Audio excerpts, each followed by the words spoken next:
আসসালামু আলাইকুম প্রিয় দর্শক, শেষ পর্যন্ত যেটা ভেবেছিলাম, যেটা সবাই ভেবেছিল, যেটা নিয়ে সবার মধ্যে একটা দ্বিধা ছিল, সেটাই ঘটেছে এভাবে যে জামায়াতের নেতৃত্বে যে 11 দলীয় জোট হয়েছিল সেই জোটটা ভেঙে গেছে। সেখান থেকে বেরিয়ে গেছে আমার বিবেচনায় সবচেয়ে বড় একটা অংশ, সেটা হলো ইসলামী আন্দোলন বাংলাদেশ। মানে চরমনায়ের পীর সাহেবের নেতৃত্বে যে দলটা ছিল ইসলামী আন্দোলন বাংলাদেশ, যাদের নির্বাচনী প্রতীক হচ্ছে হাত পাখা, তারা আর সেই দলে নেই। অথচ ইন্টারেস্টিং হলো, এই দলের মূল উদ্যোক্তা কিন্তু ছিল ইসলামী আন্দোলন বাংলাদেশ। তারা বলেছিল, তাদের মূল যে থিওরিটা ছিল সেটা হলো ইসলামের নামে যে দলগুলো আছে, মানে ইসলাম নামধারী যে দলগুলো আছে সারা দেশে, তাদের যে ভোটগুলো, মানে বাংলাদেশের অনেক জায়গায় কিন্তু আছে যে কিছু লোক আছে, ভোটার আছে, যারা নাকি মুসল্লি ধরনের, ইমানদার ধরনের, পরহেজগার ধরনের লোকজনকে ভোট দিতে চায়।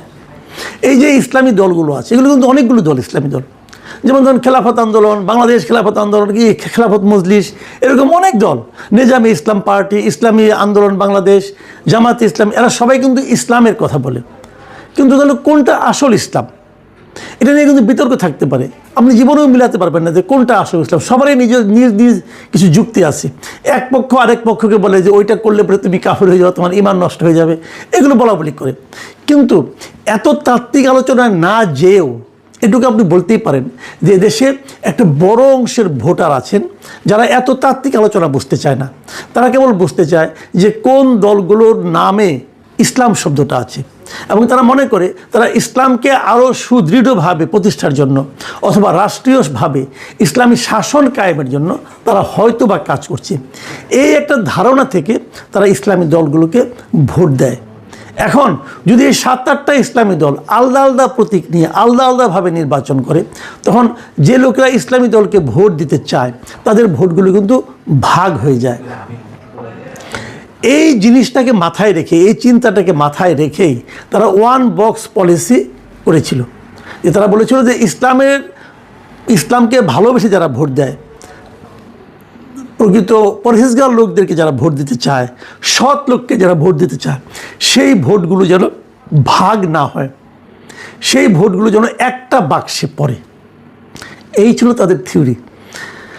এবং এই থিওরি যখন যে তারা অগ্রসর হলো, তখন অনেকেই ভেবেছিলেন যে এটা হয়তো একটা বড় এবং শক্তিশালী জোট হবে, অন্ততপক্ষে ভোটের বিচারে। সেভাবেই চলছিল। কিন্তু এর মধ্যে নতুন আরও 3টা দল যোগ দিল। প্রথমে ছিল 5টা দল। প্রথম 5টা দলের মধ্যে কিন্তু জামাত ইসলাম ছিল না, জামাত ইসলাম পরে এসে যোগ দিয়েছে। জামাত ছিল 6 নম্বর দল, তারপরে আরও 2টো 8টা, তারপরে আসলো 3টা। এখন এইখানে কিন্তু কতগুলি বিরোধ তৈরি হওয়া শুরু হলো। যখন 3টা আসলো, নতুন 3টা আসলো, এরা কে কে আসলো? এনসিপি, একটা এবি পার্টি, একটা এলডিপি। এলডিপি হলো অলি আহমেদ সাহেবের দল, যারা নাকি সারা জীবন এই জামাত ইসলামকে গালাগালি করেছে, তারা এলেন। এখন এই বিষয়টা নিয়ে কিন্তু ইসলামী আন্দোলন হ্যাপি ছিল না। আনহ্যাপি হলেও সিট ভাগাভাগি নিয়ে আমরা দৃশ্য তো দেখেছি যে ইসলামী আন্দোলন চেয়েছে 50টা, তাদেরকে অফার করা হয়েছে 45টা অথবা 40টা। এটা নিয়ে ঘাপটা, এটা নিয়ে টাটা। কিন্তু আমি যতটুকু জানি, আমি বিভিন্নভাবে বিভিন্ন সোর্স থেকে এবং সব দলিতে কিছু লোকজন পরিচিত আছে, ভেতরে যে কথাটা আমি শুনেছি সেটা একটু শেয়ার করতে চাই। সেটা হলো, ইসলামী আন্দোলন কোনো অবস্থাতেই জামাতে ইসলামকে 150 আসন দিতে চায়নি। ইসলামী আন্দোলনের প্রথম বক্তব্যটা ছিল জামাতে ইসলামের মনোনয়নের সংখ্যা, মানে যতগুলি আসনে তারা মনোনয়ন দেবে, সেই সংখ্যাটা যেন 150-র চেয়ে কম হয়। মানে যা নমিনেশন দিল, যদি সবগুলিও পাস করে যায়, তাও যেন জামাতের এমপির সংখ্যা 150 না হয়। এই ছিল ইসলামী আন্দোলনের মূল বক্তব্য। এটা ভুলও হতে পারে, কিন্তু আমি এটা একদম কনফার্ম হয়ে বলছি না, কিন্তু এরকম কথা আমি শুনেছি।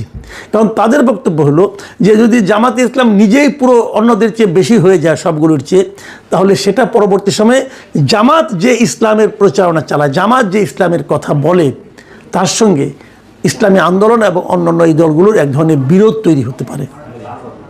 এটা ছিল মূল ইস্যু, এবং এই ইস্যুটা কখনোই জামাতের পক্ষে মানা সম্ভব নয়, এবং যে কারণে এটা শেষ পর্যন্ত কিন্তু ম্যানেজ হয়নি।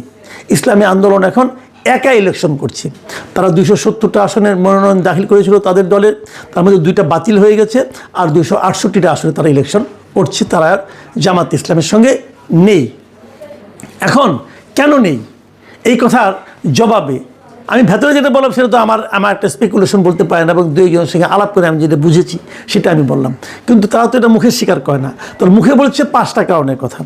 সেই কারণগুলি কী কী? মূলত সেই কারণগুলি নীতিগতভাবে, নৈতিকভাবে। যেমন তারা বলার চেষ্টা করেছে ইসলামী আন্দোলন তারা চাচ্ছে যে একটা ইসলামী শরিয়া শাসন কায়েম হবে যদি তারা ক্ষমতায় যায়। কিন্তু জামাত বলছে তারা শরিয়া আইনে দেশ পরিচালনা করতে চায় না, তারা প্রচলিত আইনে করতে চায়। ইসলামী আন্দোলন বলছে যে এই দেশে যত রকম অনিয়ম, দুর্নীতি, এই সবই হচ্ছে প্রচলিত আইনের কারণে। এর বিপরীতে শরিয়া আইন কায়েম করলেই একমাত্র এই সমস্যা থেকে সমাধান মিলবে। কিন্তু এই জায়গাটা তো একটা মৌলিক নীতিগত পার্থক্য। এই পার্থক্যের জন্য তারা জামাতকে দোষী করতেছে, তারা রাজি না এর সঙ্গে।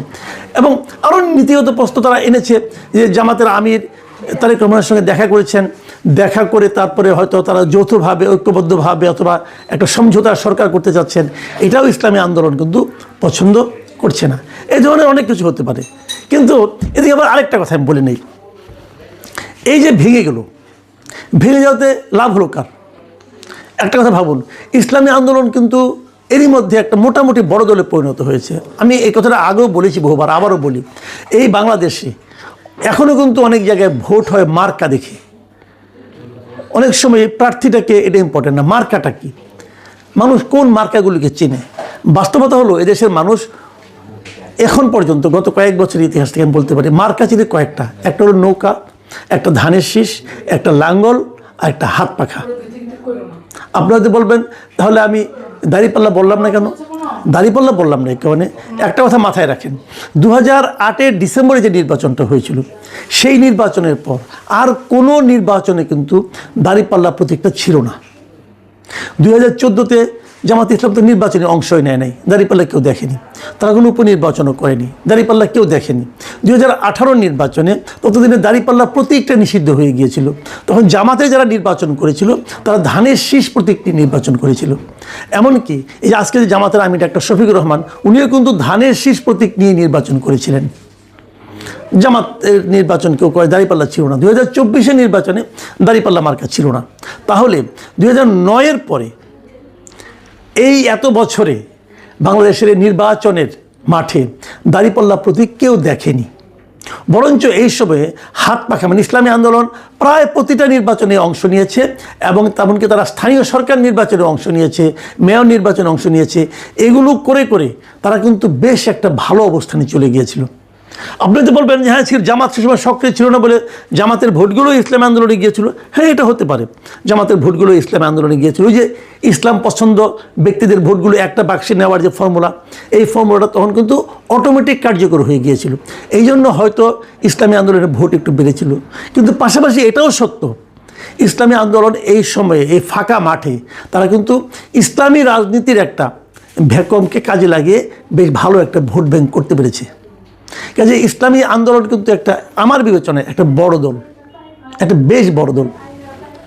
এখন সেই ইসলামী আন্দোলন যখন সরে যায় তখন কিন্তু জামাতের যে জোট, সেই জোট কিন্তু ক্ষতিগ্রস্ত হবে, বেশ ভালোভাবে ক্ষতিগ্রস্ত হবে। ক্ষতিগ্রস্ত ইসলামী আন্দোলন হবে, কারণ অনেক জায়গায় জামাতের তো খুব ভালো ভোট ব্যাংক আছে, সেই ভোটগুলো ইসলামী আন্দোলন পেত। আর বাকি যে দলগুলো আছে এই দলগুলোকে আমি খুব একটা গুরুত্বপূর্ণ মনে করি না। কি এনসিপি, কি এবি পার্টি, এদের কোনো ভোট ব্যাংক নাই রে ভাই।